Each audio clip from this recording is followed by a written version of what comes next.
C'est au Parc Hayat, au cœur de Paris, que le Grand Prix des jeunes diplômés 2025 s'est achevé mardi 3 juin. Le concours réunit chaque année les meilleurs étudiants en gestion de patrimoine autour de cas pratiques, deux catégories, ingénierie patrimoniale et gestion d'actifs. Après des mois de travail, le verdict du jury est enfin tombé. Réaction à chaud des gagnants juste après leur victoire.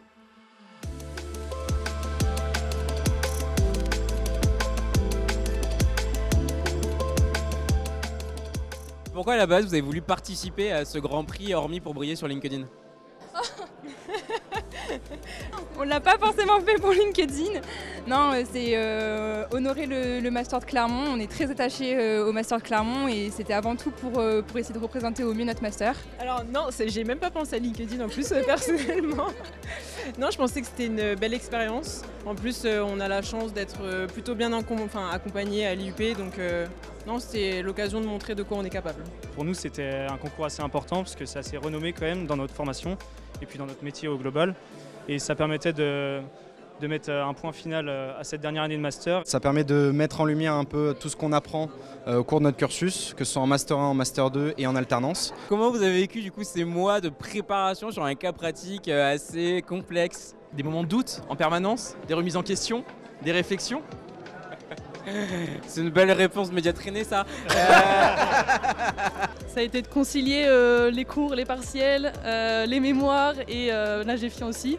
Et de peut-être se mettre d'accord sur toutes les idées qu'on a pu avoir. Effectivement, pas mal de choses à voir, à apprendre, à assimiler aussi forcément. Mais après, le travail d'équipe s'est plutôt bien déroulé. L'intensité, le fait de devoir rajouter des séances en plus le soir, en plus des cours, en plus de l'alternance, ce genre de choses.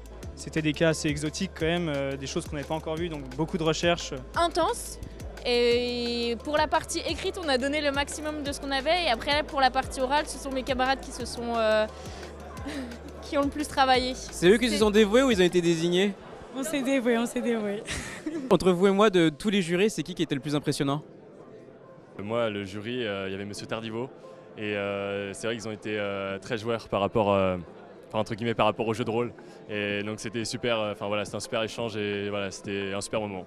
En fait, on a eu de la chance, entre guillemets, parce que Juliette a eu des questions un peu plus juridiques, qui est un domaine qui lui convient mieux. Moi, j'ai eu des questions un peu plus financières, qui est un domaine qui me convient mieux. Ah, vous étiez bien tombés. On est vraiment bien tombés. Ils étaient tous très bienveillants. Ils étaient contents de nous recevoir, donc non, il n'y a pas eu un jury plus impressionnant qu'un autre. C'est qui a pris le lead pendant tous ces mois de préparation? En toute honnêteté. C'était toi le lead? C'était moi, c'était moi. Ah, un peu moi. Toi, apparemment. Un peu moi. Celui qui a le micro. Peut-être un petit peu, mais au final, après, on a tous pris le lead et ça s'est très bien passé. Ouais. Et à l'inverse, c'est qui proposait le plus de post-café? Le post-café? Moi je pense que ouais. C'est Sylvain. Boîte de café mais il faisait les pauses. Je me porte volontaire, il n'y a pas de souci. Non, il n'y a pas de pause café entre guillemets, mais il fallait que ce soit avec plaisir qu'on fasse ce cas. Donc je pense qu'on a trouvé une bonne synergie avec toute l'équipe et évidemment je mettais un peu plus l'ambiance que les camarades, mais voilà. J'ai une petite question, elles sont où les filles dans le groupe les gars? On nous a fait la même réflexion juste avant. Ce qui est compliqué, c'est que nous, à l'ESEMAP, on est une classe de 19 personnes. Et dans la classe de 19 personnes, il n'y a que 3 filles, malheureusement. Et dans l'autre équipe, il y avait Aude qui participait et les deux autres n'ont pas voulu y participer. Quel conseil vous donneriez aux étudiants qui vont faire ce concours l'année prochaine? S'investir vraiment sur la longueur. Parfois c'est long, parfois on a envie d'arrêter, d'abandonner. De s'y mettre tout de suite. Déjà. Prendre du plaisir à faire le cas, vraiment collaborer avec tous ses équipiers. Je pense que c'est vraiment de la motivation, parce qu'il en faut, je pense, pour ce concours. Mais s'investir parce que c'est vraiment enrichissant, même si on gagne rien, c'est enrichissant le concours. D'essayer de sortir du lot, donc il faut des fois oser aller un peu en dehors de nos terrains de confort en fait. Et nous, ce qui nous a bien aidé, on va dire, c'est beaucoup simplifier par des schémas. On a fait des super schémas avec les gars, ils les ont super bien présentés lors des oraux. Et je pense que c'est ce qui a sûrement plu au jury. Rencontrer le plus de professionnels possible. Moi je suis arrivé à Paris, j'ai rencontré énormément de gens, j'ai fait les cercles de la GFI, j'étais au Private Equity au Shangri-La et j'ai adoré rencontrer des professionnels et découvrir le monde des gestion de patrimoine. C'est le conseil que je donnerais. Si on vous le propose l'année prochaine, vous le referiez ou pas ce concours? Oui. Je pense qu'on est tous d'accord pour dire oui.